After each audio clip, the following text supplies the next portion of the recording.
So Amelia was on Facebook Marketplace in one of those local, buy, sell, trade, giveaway, free stuff, message boards. And she found something that I might be interested in. So she went ahead and contacted the person who was giving this away and said, yeah, I'll take it. And she said, okay, no problem. Just, be here at a certain time and you can have it. And it turns out it was an old computer. She thought I needed it in my collection, and she thought of me. She's very thoughtful like that. So she accidentally forgot, or no, she missed the pickup time. So she asked me if I could go pick up this item from this woman, and I said, sure, what is it? And she's like, oh, it's an old computer. I wasn't going to tell you, but I thought you might want it. And she was willing to hold it for me, and it's free. So just go get it. So I'm thinking, oh my God, what is this? An HP Pavilion, what are we looking at? Some kind of, compact Presario from like the early 2000s, when they were pretty much junk by that point. Or, what are we dealing with here? A Dell?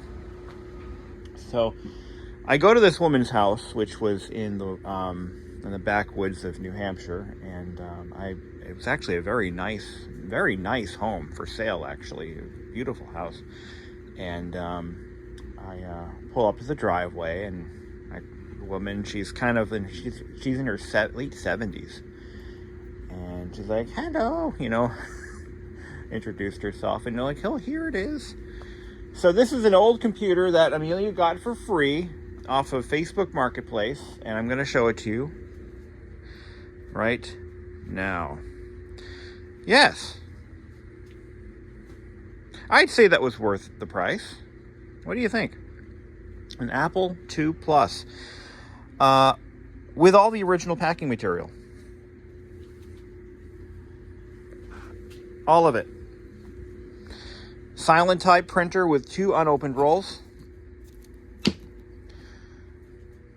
Disk 2 Disk 2 drives. And this display. Holy crap. For free.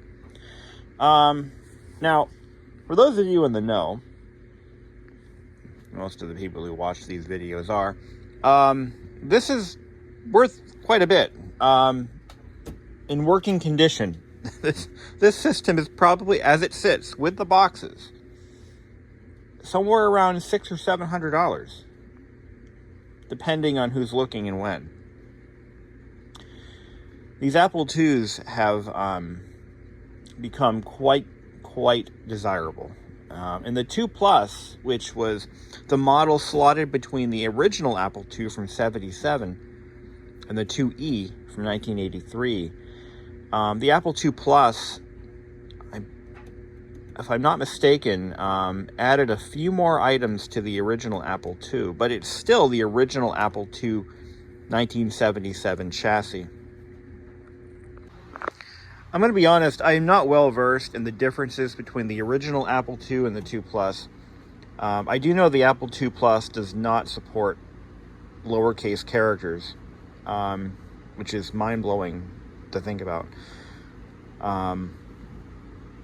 But this particular machine has some mods to it, some add-ons. Now you'll notice it doesn't have the Apple Monitor 2.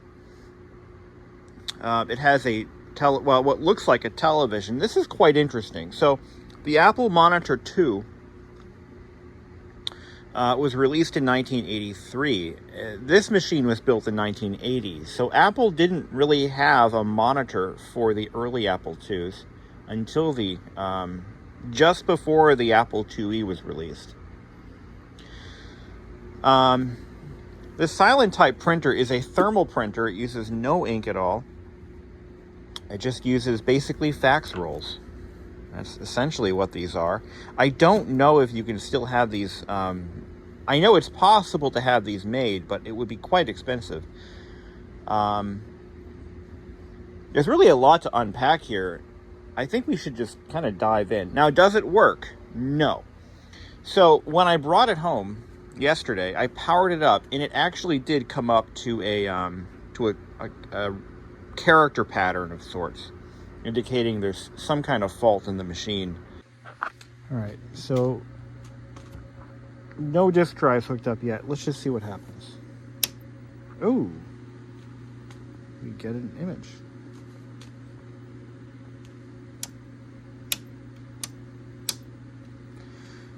It actually works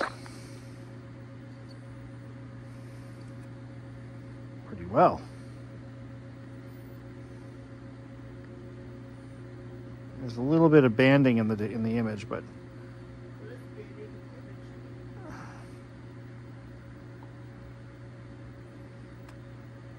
okay. All right. Well, that's not good. Got a memory error of some kind.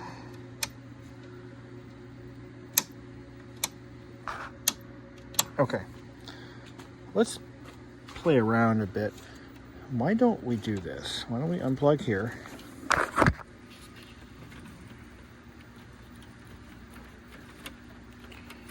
going to just bypass. I'm going to use the internal graphics and see what happens. Take the 80 column card out of the mix. Smart term. All right, we're going to plug directly onto the main board. Take that out. Okay, now let's try it again. Slightly blurrier picture. Oh, there we go. So these adjusters are going to need to be cleaned up a little bit, just from sitting. All right. Well, that's not necessarily a bad thing. Let's just have to do a little bit of troubleshooting to see what's going on, if there is a problem at all. Let's put the disk drive in, see what it does. But the display failed. And now it no longer has a raster, it just has a straight line. So I'm going to have to tear into this display and start repairing it. My initial plan was to, when I figured out when I found out what I was getting in this lot, I was going to try to find an Apple II monitor, the composite phosphor green example with the tilting display, the Monitor 2, I think is what it's called. But I think I'm going to just leave it as is for its heritage purposes. This monitor was purchased originally with this machine as a package. According to the boxes, they all came from the same distributor. So I think it's worthwhile to, and I'm going to talk a little bit more about this display because this is interesting for some of my younger viewers who did not grow up in the 80s. Well, I'll just tell you, this particular unit was, originally designed as a black and white television. And when home computers and, of course, computers for the educational market became more and more popular, rather than using just standard off-the-shelf televisions as displays, television manufacturers started getting wise to this, and they started building purpose-built computer monitors using existing chassis. So this display, this Video 100 by Leadex, that was the manufacturer. It's just a Taiwanese TV. All they did was they just built a television without the tuner, and you can see where the antenna would go right there. And if we look at the back of it, you can see it has the standard, display controls, but it has this threaded, I have never seen a connect. I think this is like an antenna connector connected to the back of it with a standard RCA plug on the end of that. So fortunately I have this cable and it's in good condition. But this TV was built in monitor. I read the word monitor as I was speaking. In October of 1980, 44 years ago. And it's just in and of itself this is just a mundane piece of equipment, but it is a piece of history because this is one of the first purpose-built computer monitors, which is wild. And it's in such good condition, but it does need some restoration work internally. But yeah, the entire vertical, there's no vertical anymore. So, and it worked for maybe a minute or two. And I was in the middle of troubleshooting why this thing wouldn't come up to a disk insertion prompt, or it will not seek from the floppy drives. But nevertheless, let's move on. So the original owner of this machine is who I got it from. So she bought it new in 1980, and I made sure to ask her some questions, because this is helpful, so I can understand why it was set up the way it was. So the woman who owned it,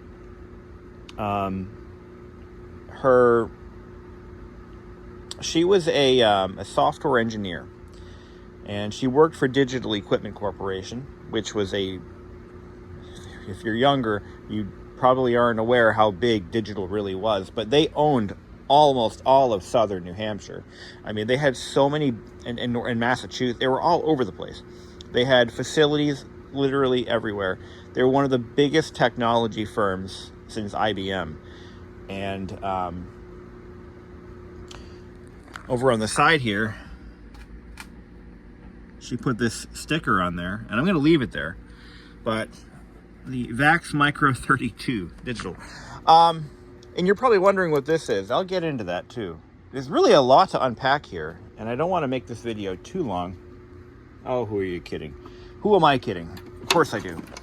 All right, so we're going to put that monitor aside,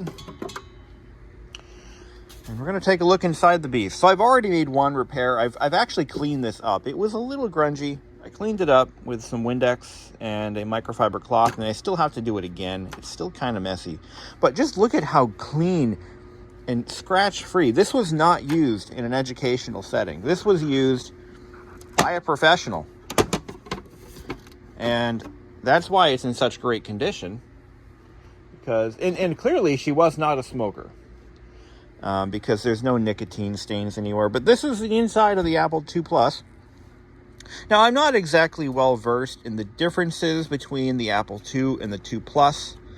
I do know this came out in 1979, and it was discontinued in 83.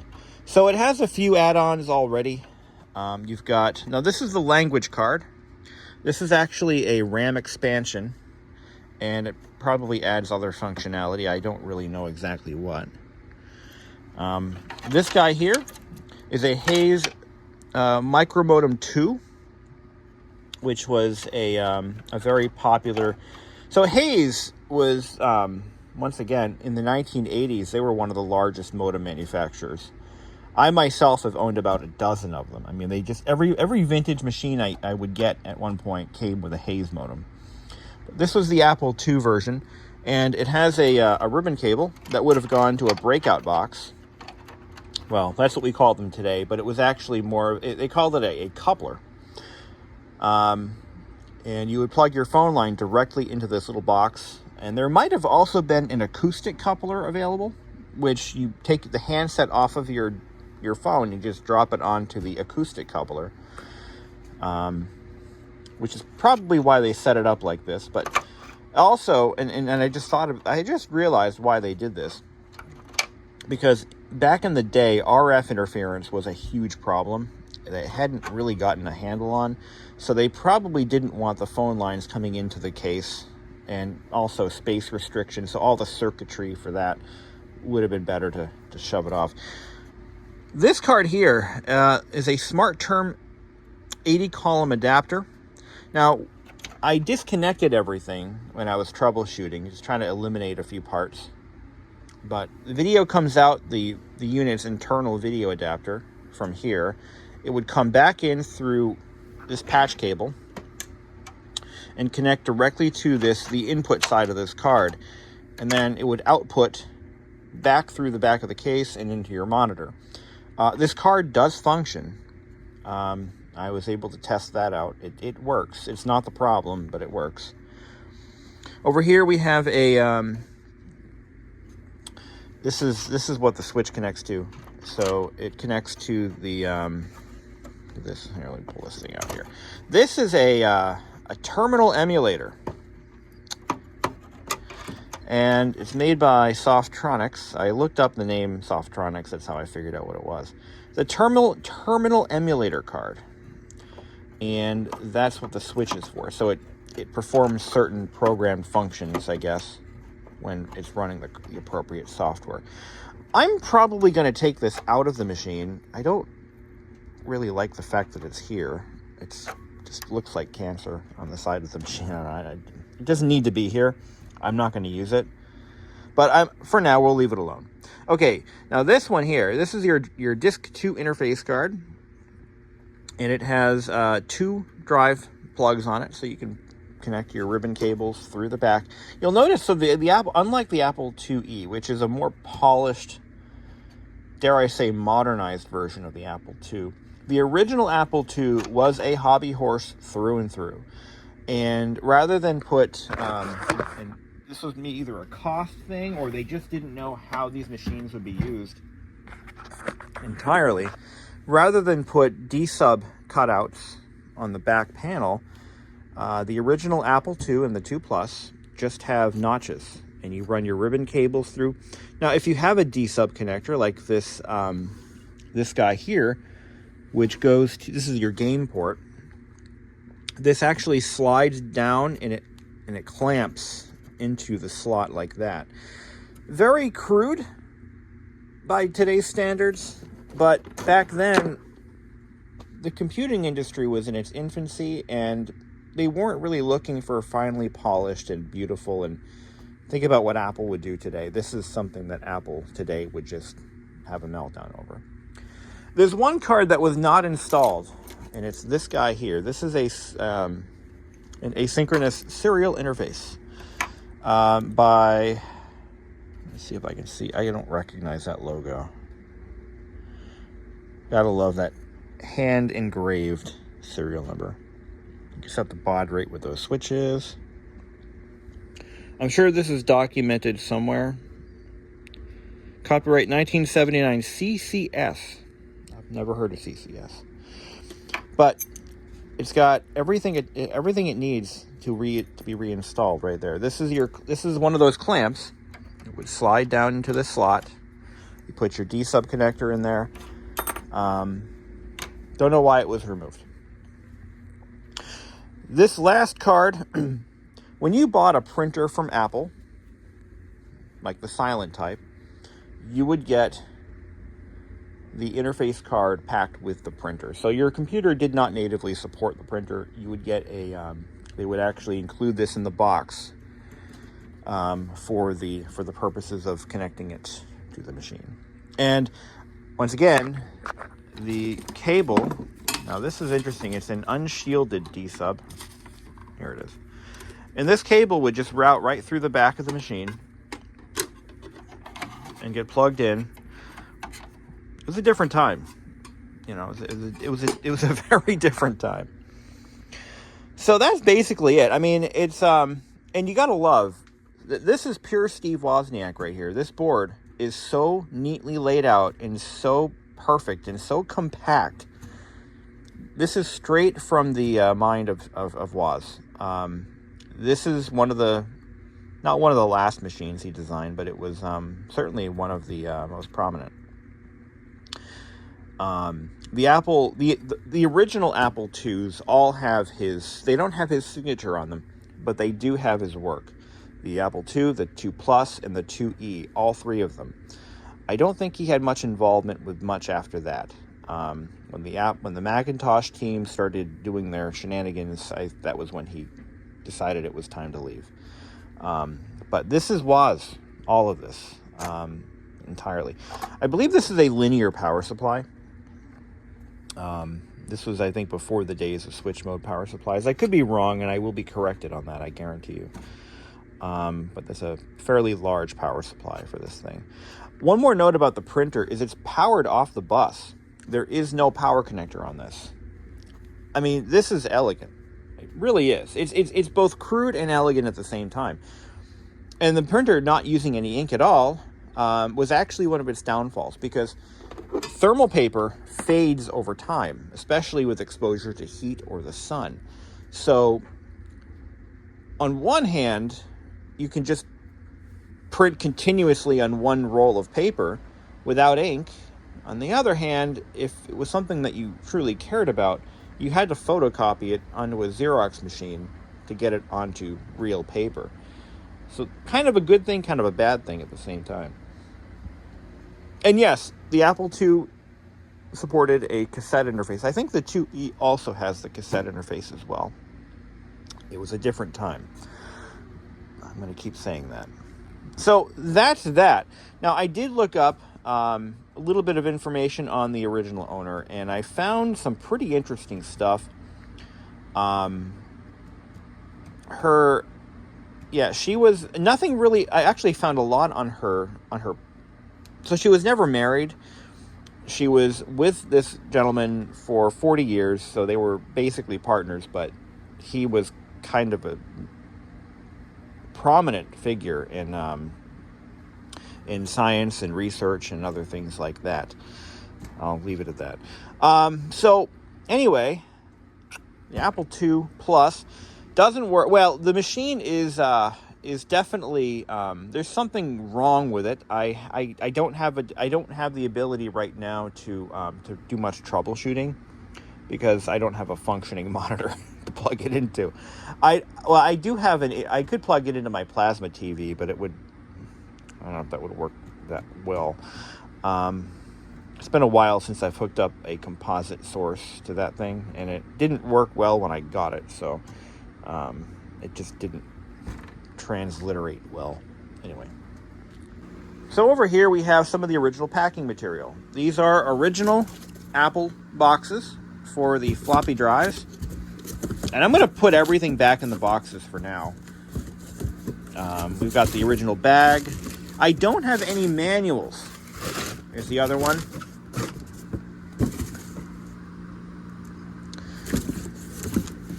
So this was the Disc 2 with 16 sector interface. So there's 16 sectors per track. Disc 2 without controller. So he bought one with the controller and one without. Look at this. Look at this. I just noticed it. This was a Christmas gift. Holy shit. It still has wrapping paper on it from 1980. Holy shit. There's another thing I want to show you guys. On the bottom of the machine, and I did check, the serial numbers on all the boxes do match. So it's original. So she had bought an extended warranty twice. Or not. I don't know. I don't know if they took the label off another machine and stuck it on this one, or is that the serial number for the warranty? I don't know. So this machine was shipped as an A2S 1016, so 16K of RAM. And it was bought with an extended warranty that expired in 82. So it was probably purchased sometime in March of 81.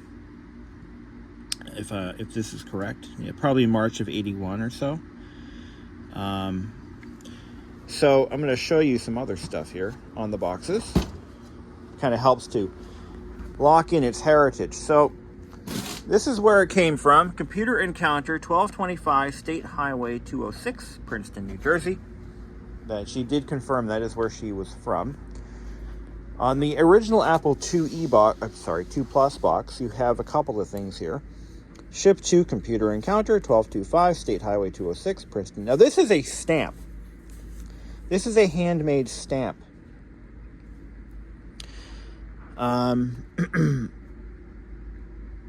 From Apple Computer 1224 Realty, Carrollton, Texas, to Apple Computer 8227 Arrow Ridge, Charlotte, North Carolina.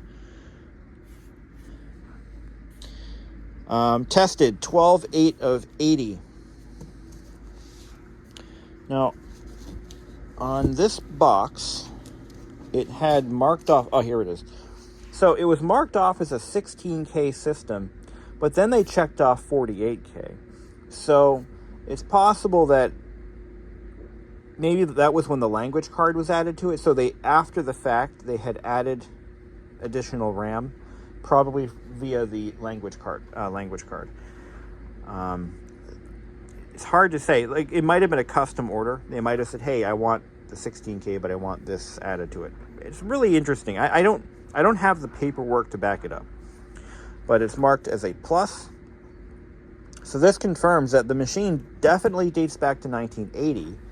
So that would make it the second year of production or availability. Here's the original UPS tag. I'm going to look up some of these addresses in a moment. October 1980. UPS Common Carrier, Pitney Bowes. Now, if you wonder what Apple packaging looked like over 44 years ago, let's take a look at that. Egg crate.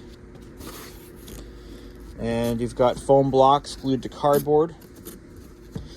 This little box here, I don't know what it was for, but it's part of the original pack. I have the original plastic bag in there too. It's all here, but all the software, manuals, paperwork, receipts, that's all long gone, sadly. Inside this monitor box, I have the printer box.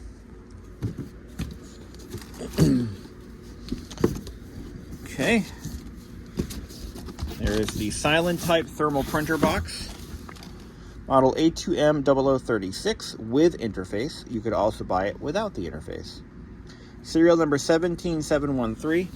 And I've got these foam blocks for the display that goes in this box. I'd say it was a worthy find. What do you think? Not bad for free. I don't know what I'm going to do with this system. I'd like to preserve it as best as I can. I want to get it running. I'm going to repair the display. It shouldn't be too bad. They're very simple. And probably just a cap job. I'll start there and then go from there. But it was a pleasant surprise, I'll tell you that. I had been considering getting another Apple II, an original 2 or 2E. The unfortunate thing is this machine, being an Apple II Plus, does not support lowercase characters, which... Now, there was a mod I read up on. You would run a wire from the shift key to something in the game port, and it was a very common, very inexpensive mod, but this one doesn't have that mod, apparently. Another thing I want to point out, a lot of these were upgraded to Apple IIes later on in life. Because, so back in the day, Apple was a company that cared about their customers, and they wanted to they found ways to offer upgrades to customers who had bought older models. For example, if I bought an Apple 128 or a Mac 128, sorry, and then the Apple II, the Apple, I can't talk. Let's say I bought a new Mac 128, and a couple years later, the Mac Plus came out, and I could bring my 128 to any Apple dealer, pay some money, and they would replace the logic board, the floppy drive, the keyboard, and they would turn my 128 into a Mac Plus. And they would even replace the back half of the case so that it would fit the Mac Plus logic board. Well, the Apple IIs also received these upgrades. If I had an original 2 or a 2 Plus, I could bring it to an Apple dealer, and I could have it fitted with an Apple IIe logic board. Scratch that. I don't know if that was possible with the 2 Plus, because the 2 Plus and the 2E, I think they were completely different in the back. But I do believe that was an option. I do know that some Apple II Pluses were upgraded to Apple IIGSs, which is kind of cool. If you look at some of the early 2GS logic boards, like the one I have in my office, it literally will fit in an Apple II Plus, 2E, I meant 2E. You could upgrade your 2E to a 2GS. Anyway, that's all I got for you guys now. Yeah, this is just cool. Oh, before I go, I made one repair already. This is something that I've done to all of my other Apple IIs in the past. So a common problem is the Scotch lock material tends to detach from its adhesive over time.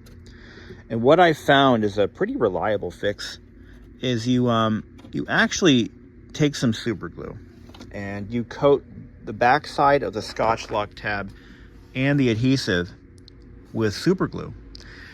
And then you put them together, and then you rub them around to even out the distribution of the glue.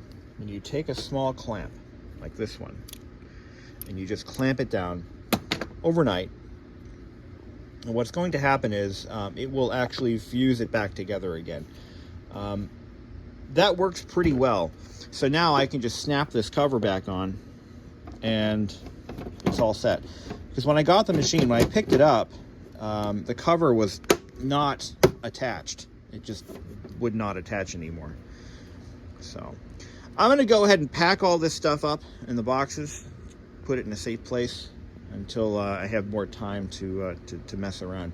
I'm going to focus my attention on getting that display working. I was going to try to find an Apple II display.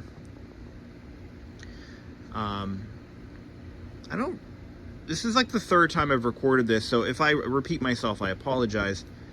But when the 2 Plus and the 2 came out, 2 and then the 2 Plus, Apple didn't have their own monitors yet. So people were buying televisions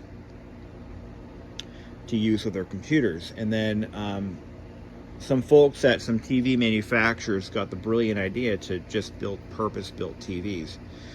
So, and it wasn't until later that the Display 2 came out, or the 2, whatever the hell it was called, the one with the tilting CRT. So anyway, bottom line is, this is part of its history, part of the heritage of personal computing of the time, and I do think it's worthwhile to get it going again. So I'm gonna definitely look into it. So, all right, guys, that's it. Thank you for watching. So I want to mention this. So as someone who is now about to be turning 40 in a couple of days, the Apple II was a machine that I was familiar with as a child. Most schools were still using them well into the 90s. And when I was in first grade, we had an Apple, actually even kindergarten, we had an Apple II in our classroom. It was a 2GS.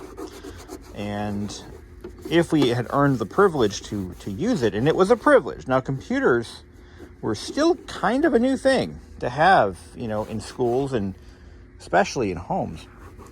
And the Apple II is a machine that the Apple II was a machine that was pretty much ubiquitous in our schools back in, I'm thinking in a period between 1989 and about 1994. By 1995, 96, they were definitely in the war. They were being scuttled like crazy and replaced with modern systems.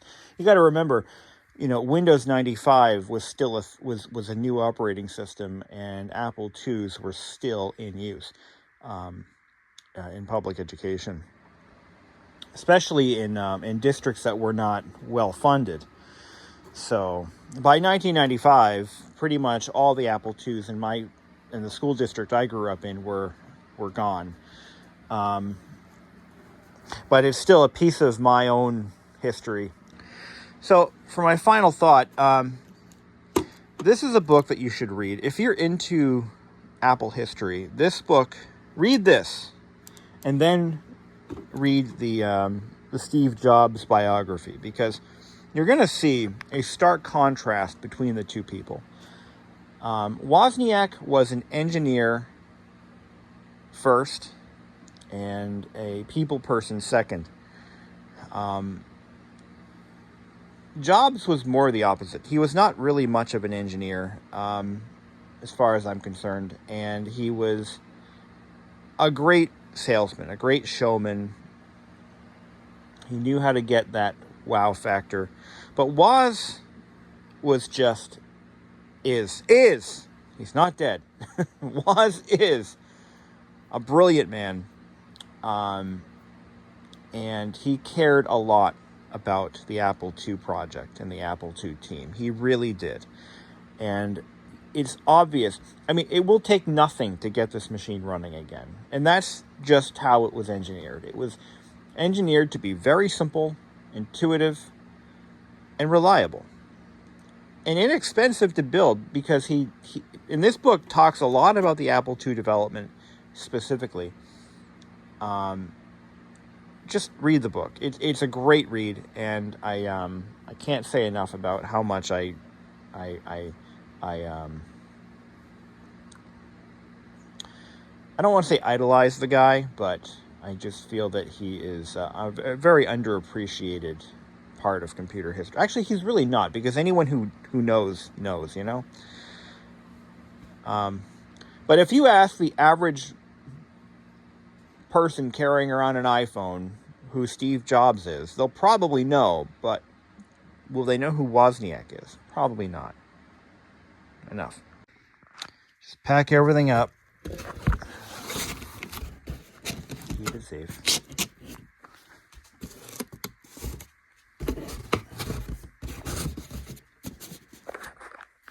So this little gadget was inside the Apple II when I uncrated it.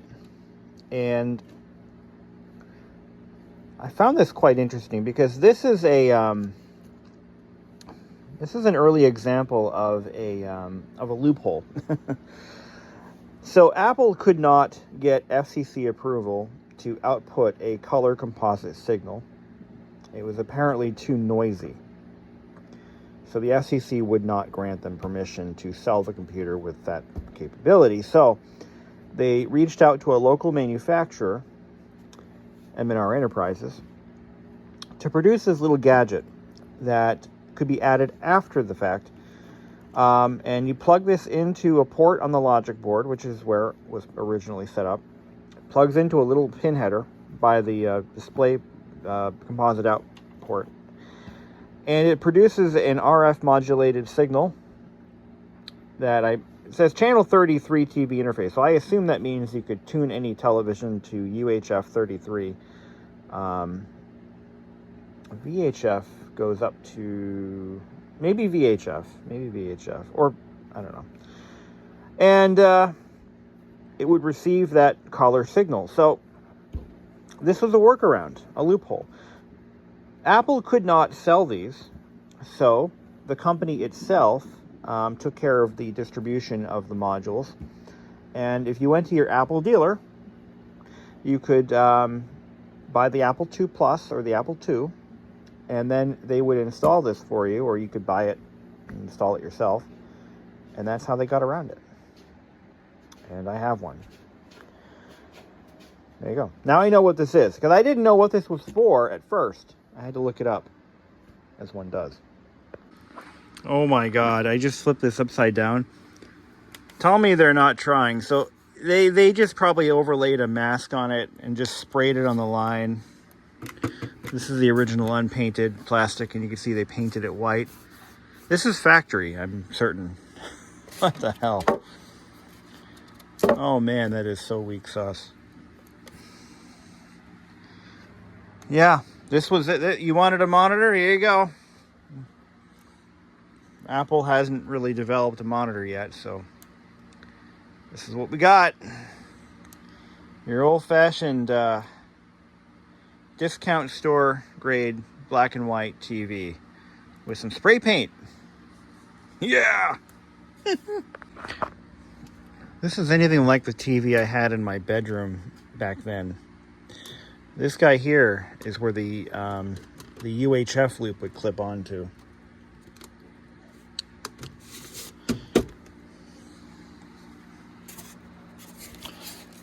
But the beauty part of this is it is a black and white TV from basically from the 70s, and it should not be that difficult to service. If this were any other TV, I'd say don't even, like, I'm not even going to bother. But this is history. I'm going to bother. Yep. We're going to put some effort into this one and maybe get it working. But I've never seen this outside of like radio communications. Like this is, I've never seen and if I didn't have this cable, well, I'd have to make one. I'm sure I can get this connector. It's probably a standard, like a CB radio connector. Crazy. Let's get it in the box. So I hadn't really thought much of the LeadX monitor. I thought it was just some random Taiwanese off-the-shelf, type of monitor that you'd find in a small computer shop, just no-name generic. Turns out, though, LeadX was later renamed Amdek. So this monitor does have a little bit of history to it in the display field. It's not just some random pile of crap. So there you have it, the fully boxed, fully packaged up Apple II Plus. Don't know what I'm going to do with it yet, but I'm going to do my best to do the right thing and get it going and fully tested and vetted. And then probably bring it to my office at work. I mean, it would be kind of neat to have one on my desk. Right now I've got my iMac G3 is on my desk at work. But it would be nice to have something a little more firmly rooted in history, so to speak. Yeah. I even packed the disk drives up in the original boxes so that the serial numbers match. The numbers matching Apple II. It's a numbers matching Apple II, like an old Pontiac GTO. Numbers matching. Oh, it really is. Oh man. That was a good find. Well, I've cracked open the CRT, and this is going to be an easy one. There's nothing here, really. We'll start off with a cap job, and if that doesn't fix it, we can progress to something a little more invasive. But I'm seeing a lot of very old caps here. They're probably dried out. This unit definitely did not get used for could be as much as 30 years. Remember, 30 years ago was 1994, so it was probably taken out of service around that time. Because by that point, they would have had a newer, better machine to use. So we'll start, like I said, we'll pull this board out. I'll do a complete cap job on it, and then we'll see what happens. If that doesn't fix it, we'll start looking at transistors. I don't have a schematic for it. I'm not even sure where I would find one. And I mean, these sets were basically throwaway sets. This is something you use for the 3 to 5 years that you use your computer for, and then you throw it in the garbage. But because there are so many of these still around, I'm certain that documenting the repairs would be worthwhile. But this is the back end of a basic 12-inch CRT. I have no idea who the manufacturer is. It has a Clinton CRT display in there. It doesn't indicate a manufacturer of the chassis, which could have been some other company. But the board is marked with oak in 2 spots. So I don't know who Oak is. It's not the same company that makes CD-ROM drives. I looked into that just a minute ago.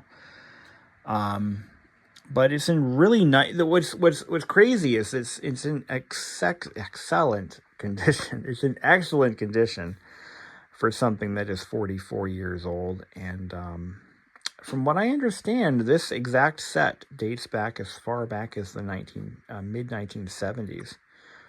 So that is something. But again, it's unknown who the OEM was for this unit.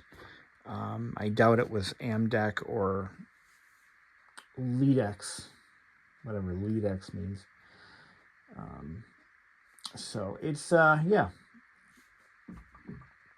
And on the back, there's a transformer mounted to the the back cover. Again, no indication of original manufacturer. Doesn't say Sanyo or anything like that. I know Sanyo made a lot of these early monitors, but that is not what this is. But it is definitely painted. What I'm gonna do is take the. I can't get this wet. No, I can't. I think there's paper labels on here. I don't want to get it wet, so I got to use a very careful judgment and care to clean this up. So I can't just soak it in the I can't put it in the dishwasher, so to speak. All right, it is my bedtime. So thank you all for watching, and we'll get her going. Once I get the monitor fixed, then I can put some effort into getting the Apple II itself fixed, right, Tommy? So that's what we're gonna do. Thank you for watching.